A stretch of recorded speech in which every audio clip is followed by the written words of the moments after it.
आज के time insurance companies policy के साथ एक डॉक्यूमेंट लगाती हैं हाँ जी। जिसमें उनकी पूरी पास्ट हिस्ट्री डिस्क्लोज होती है कि यहाँ यहाँ ये चीजें आपने बताई और इतने साल से ये है। बट क्लेम के टाइम जब ऑल ऑफ द सडन ऐसे केस आते हैं तो इंश्योरेंस कंपनी इन्वेस्टिगेटर लगाती है जो कहीं ना कहीं जो डॉक्टर इन्फॉर्मेशन दे रहे हैं इंश्योरेंस कंपनी को या टीपीए को जो उनके क्लेम को सेटल कर रहे हैं तो जी। उसमें वो फैक्ट्स आ रहे हैं।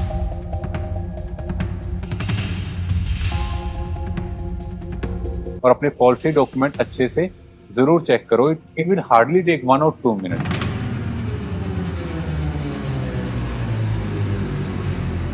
कुछ कंपनीज रेट कम कर रही हैं बट उनका सेटलमेंट रेट बहुत पुअर है and at the time of claim वो सेटलमेंट में काफी डिले कर। हेलो फ्रेंड्स, मैं मयंक। फिर से आप सभी का स्वागत है माइंड अनलॉक्ड के नए एपिसोड में। हमारे साथ हैं आज डॉक्टर हिमांशु। डॉक्टर साहब, आपका स्वागत है। Thank you. ओम शांति ब्रदर। डॉक्टर साहब, जैसे हेल्थ इंश्योरेंस सभी के लिए बहुत जरूरी है, लोग करवाते हैं, मगर आजकल क्लेम्स बहुत रिजेक्ट हो रहे हैं। इसके पीछे का क्या रीजन है? देखो, हेल्थ इंश्योरेंस आज के टाइम में एक बहुत मैंडेटरी चीज है बट क्लेम्स रिजेक्ट जो हो रहे हैं उसके पीछे कुछ और रीजन है। कई लोग इंश्योरेंस कंपनीज को ब्लेम कर रहे हैं जी। बट कहीं ना कहीं इसके पीछे जो फैक्टर है वो है मिस रिप्रेजेंटेशन ऑफ फैक्ट। चाहे वो आपका एजेंट या ब्रोकर हो सकता है या आप खुद भी हो सकते हैं। देखो क्या होता है, जब भी आप पॉलिसी करवाने जाते हो आपसे आपकी पास्ट हिस्ट्री पूछी जाती है तो कुछ लोग पूरी हिस्ट्री बता भी देते हैं बट उन्हें ये ध्यान रखना है क्या उनकी पॉलिसी के अंदर जो भी डॉक्यूमेंट आया उसके अंदर वो प्रिंटेड है। बिकॉज आज के टाइम इंश्योरेंस कंपनीज पॉलिसी के साथ एक डॉक्यूमेंट लगाती हैं हाँ जी। जिसमें उनकी पूरी पास्ट हिस्ट्री डिस्क्लोज होती है कि यहाँ यहाँ ये चीजें आपने बताई और इतने साल से ये है। तो सभी जो भी पॉलिसी ले रहे हैं प्लीज ये बहुत इंपॉर्टेंट इंफॉर्मेशन है, आप बहुत ध्यान से उसे पढ़ो। क्या वहां पर ये चीजें मेंशन है? बिकॉज जैसे ही क्लेम आएगा इंश्योरेंस कंपनी आपकी पास्ट हिस्ट्री चेक करेगी और फिर उसके अंदर एक क्लोज है ऑटमोस्ट गुड फेथ। मतलब जब भी इंश्योरेंस कंपनी आपकी पॉलिसी करती है वो एक गुड फेथ ट्रस्ट पे करती है कि आपने जो इन्फॉर्मेशन दी है वो राइट है और फिर आपका क्लेम रिजेक्ट होगा due to non disclosure of the facts कि आपने अपने हेल्थ इश्यू से रिलेटेड चीजें डिस्क्लोज नहीं की। एंड इसके अलावा कुछ लोगों को हेल्थ इश्यू होता भी है और वो खुद ही नहीं बता रहे। तो पहले केस में हमने देखा एजेंट या ब्रोकर का भी रोल है बट सेकंड केस में जो पॉलिसी ले रहा है वो कहता कोई बात नहीं, तुम मेंशन ही मत करो, ये तो अभी 1 महीना पहले 2 महीना पहले हुई है, चाहे वो पुरानी हो। और वो कहते कोई बात नहीं, क्लेम के टाइम देखा जाएगा। बट क्लेम के टाइम जब ऑल ऑफ द सडन ऐसे केस आते हैं तो इंश्योरेंस कंपनी इन्वेस्टिगेटर लगाती है। तो फिर क्या होता है, लोग ब्लेम करना स्टार्ट कर देते हैं कि देखो इन्होंने इन्वेस्टिगेटर लगाया, ये इतने डॉक्यूमेंट्स मांग रहे हैं।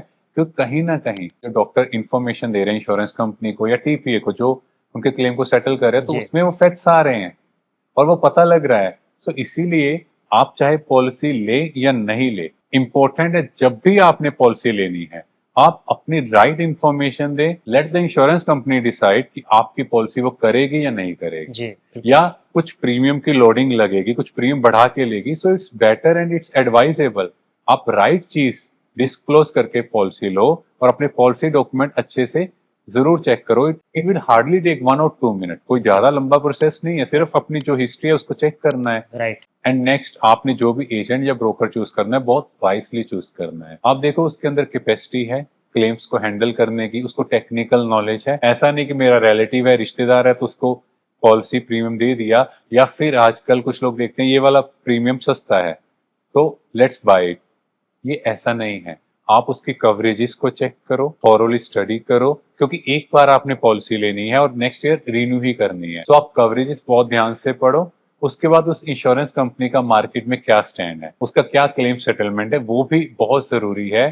क्योंकि कुछ कंपनीज रेट कम कर रही हैं बट उनका सेटलमेंट रेट बहुत पुअर है and at the time of claim वो सेटलमेंट में काफी डिले करती हैं। जी। तो वो सारी चीजें आपको देखनी है और इसमें हमारी सजेशन भी है कि आप एक रेप्यूटेड इंश्योरेंस कंपनी को चूज करो, एक अच्छे एजेंट ब्रोकर को चूज करो, उसको इंडल्ज करो, हर चीज समझो एंड देन आप प्रीमियम पे करो। बिकॉज आज के टाइम शायद आपके लिए उस मनी का कोई मैटर नहीं है तो छोटा प्रीमियम आपको लग रहा है, पर आप 10 साल 15 साल बाद सोचो अगर कोई हेल्थ इश्यू आ गया और उस टाइम आपकी कवरेजेस बहुत कम है तो उस टाइम हम क्या करेंगे? आपके पास कोई ऑप्शन नहीं होगी, आप इंश्योरेंस कंपनी स्विच भी नहीं कर पाओगे। जी। आपको उसी इंश्योरेंस कंपनी में रहना पड़ेगा, उसी एजेंट या ब्रोकर के साथ रहना पड़ेगा और पूरा लाइफ आपके अंदर एक रिग्रेट होगा कि आपने गलत डिसीजन लिया। Thank you doctor Himanshu. शुक्रिया। दोस्तों, हेल्थ इंश्योरेंस बहुत इंपॉर्टेंट है।